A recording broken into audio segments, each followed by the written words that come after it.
हार कर जीतने वाले को बाजीगर कहा जाता है, लेकिन जीत कर हारने वाले को शायद एकनाथ शिंदे कहा जाएगा। महाराष्ट्र में महायुति गठबंधन एकनाथ शिंदे के नेतृत्व में चुनाव लड़ा था। बड़ी जीत भी मिली। महायुति में शामिल बीजेपी, शिवसेना और एनसीपी के कार्यकर्ताओं की खुशियां बता रही हैं कि 5 साल के लिए फिर सरकार में आ गए हैं। लेकिन इन खुशियों में एकनाथ शिंदे का गम भी छिपा हुआ है, क्योंकि इतनी बड़ी जीत मिलेगी इसकी उम्मीद ना तो शिंदे ने की थी और ना ही बीजेपी ने। ज्यादातर एग्जिट पोल और यहाँ तक कि बीजेपी के नेता तक कह रहे थे कि महायुति 160 के करीब सीट जीतने में कामयाब होगा, लेकिन ये संख्या 230 के पार जाएगी, ये बीजेपी के दिग्गज नेताओं ने भी नहीं सोचा था। शिंदे तो बस ये सोच रहे थे कि किसी तरह से सरकार बन जाए, क्योंकि सरकार नहीं बनी तो उनके सामने अस्तित्व का संकट खड़ा होना तय था। फिर शिवसेना बचाने की लड़ाई भी लड़नी पड़ती। लेकिन अब ये साफ हो गया है कि शिवसेना अब एकनाथ शिंदे की है। बाला साहेब की विरासत पर बेटे का नहीं, चेले का अधिकार है। लेकिन शिंदे की चिंता बढ़ गई है बीजेपी को मिली बड़ी जीत के चलते। अब शिंदे को सीएम पद नहीं मिलेगा, ये साफ हो गया है।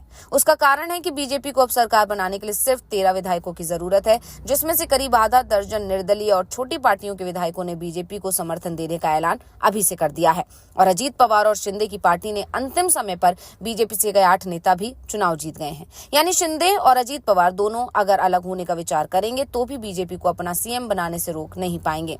इसी के चलते शिंदे परेशान दिख रहे हैं, क्योंकि बड़ी जीत के बाद अब उनके हाथ से सीएम पद जाता दिखाई दे रहा है। क्योंकि अजीत पवार के बारे में कहा जा रहा है कि वो चाहते हैं कि शिंदे की जगह फडणवीस राज्य की सत्ता संभालें। जब काउंटिंग के दौरान साफ हो गया कि महायुति की सरकार महाराष्ट्र में फिर से बन रही है, तो इसी बीच अजीत पवार के फोन पर एक कॉल आया।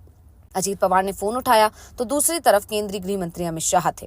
दोनों के बीच फोन पर करीब 25 मिनट तक बात हुई और दावा किया जा रहा है कि अजीत पवार भी सीएम पद बीजेपी को दिए जाने के पक्ष में हैं। वो चाहते हैं कि देवेंद्र फडणवीस ही सीएम बने, क्योंकि एकनाथ शिंदे की तुलना में देवेंद्र फडणवीस के साथ अजीत पवार के रिश्ते अच्छे हैं। शिंदे के सरकार में वो शामिल जरूर हुए थे, लेकिन इसके पीछे भी बीजेपी की रणनीति थी।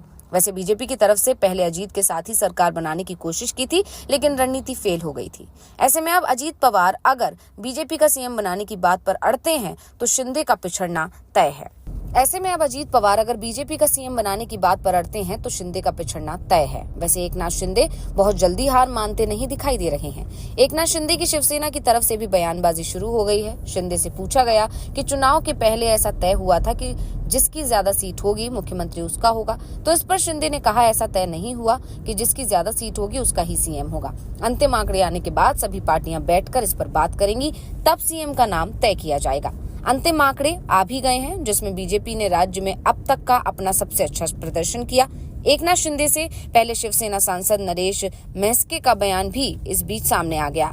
महस्के ने एकनाथ शिंदे को दोबारा महाराष्ट्र का मुख्यमंत्री बनाने की मांग कर डाली। महस्के ने कहा, महाराष्ट्र के नतीजे महायुति के लिए लैंडस्लाइड विक्ट्री की तरह हैं, इसलिए एकनाथ शिंदे को ही मुख्यमंत्री बनाना चाहिए। शिवसेना कार्यकर्ता होने के नाते मैं चाहता हूं कि एकनाथ शिंदे एक बार फिर महाराष्ट्र की बागडोर संभालें। साफ है, शिंदे के मन में अभी भी सीएम पद है, लेकिन परेशानी ये है कि बीजेपी को जबरदस्त सीटें मिली हैं और बीजेपी सीएम पद के लिए शिंदे को किनारे भी लगा सकती है।